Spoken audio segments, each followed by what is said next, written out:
بسم الله الرحمن الرحيم.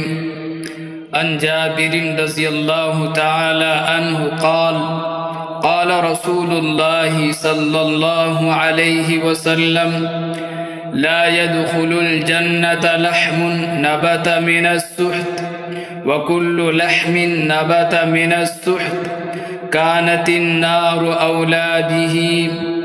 رواه أحمد والدارمی والبیہقی فی شعب الایمان.